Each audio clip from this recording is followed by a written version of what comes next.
Welcome to the Amy Noel on Dyslexia YouTube channel. I want to make a really quick video about spelling and spelling tests.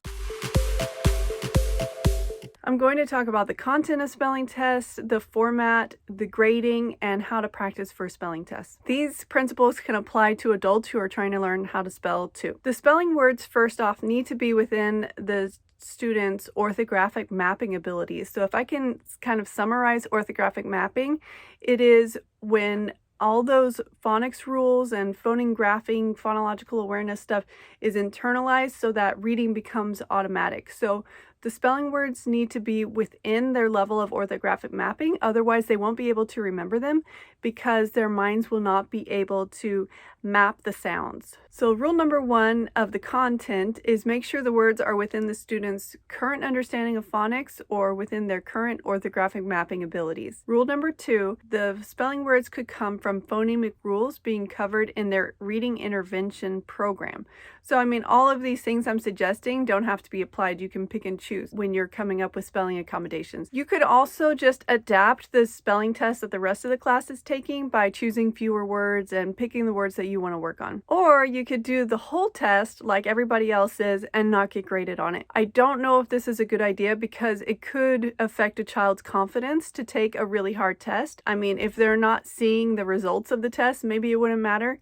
But it's kind of a waste of time to do that. You could opt out of the test altogether, but in that case, the child's sitting to the side doing something else while everybody else is doing the spelling test. Test format. You can have a multiple choice spelling test. You could have partially filled in word boxes and letter boxes, or you could use word prediction software. Grading, you could have it not count against their grade. It's really important to have it graded by the teacher or by the student himself. No peer grading. That can be really traumatizing for kids to have their peers grading their tests and raising their hand and saying, so-and-so spelled it like this, and everybody laughs, it's terrible. Another thing with grading is that you could ask the teacher to always mark their test with a star or a stamp, something to encourage the child no matter what grade he or she got. Here's some tips for practicing spelling words once you've chosen some good words for your child to work on. You don't necessarily have to do the spelling homework that is sent home in the homework packet because a lot of times those exercises are not what's really going to help them retain the spelling. So you could talk to the teacher and say, instead of doing the spelling homework, we're going to be doing these other exercises to practice spelling. Here's some of the ones that I do with my son. We build the words in the letter tiles that he's using for All About Reading. The consonants are all blue and the vowels are all red. After he builds the words, then he copies them on paper, and then I will test him on those words. Testing is a really good way to learn. And then I will test him every day after that. And he can either answer orally or on paper. If I see he's having a hard time with a word, then we can go back to blocks. There's some other multisensory ideas in my video about sight words that I will link in the description here. But this is what we're doing right now just because it's really quick and simple and it's working. I want to read a couple of suggestions that I got from friends on Facebook. One of my sons is in 3rd grade this year and he started getting spelling tests. So I put this question out in the Facebook community and I got a lot of feedback. So that's what most of this video is based off of. And I want to read a couple of the suggestions for practicing. Lisa Struck Fairchild said, we show him the word on a whiteboard, putting the vowel sound in a different color. We show him the word, then hide it. We ask questions like, what was the vowel you saw?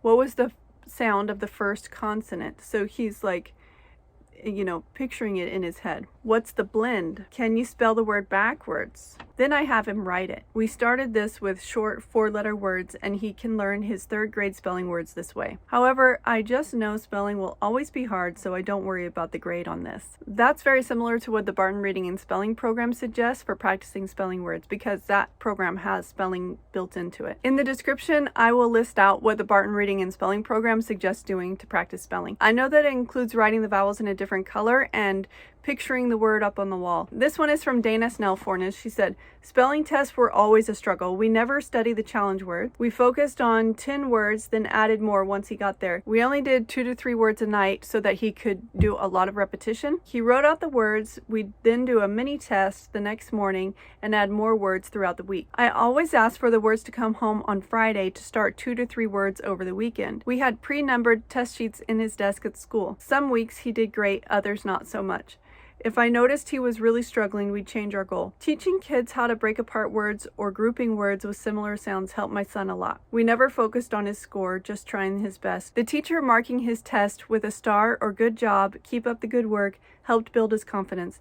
I made my son take them because it's important they challenge themselves with appropriate accommodations. I didn't want him singled out by peers for not taking the test, or him thinking I'd excuse him from everything that was challenging. Lastly, I want to say you can have these accommodations written into your child's IEP or 504. If this video has been helpful for you, please subscribe to my channel and like the video. There's some resources in the video description for multiple choice spelling tests and phonics-based weekly spelling words. If you have further suggestions or experience, please leave them in the comments so that other parents and teachers can benefit from them. I by no means am an expert. I'm just a parent that's trying to help other parents who might feel lost.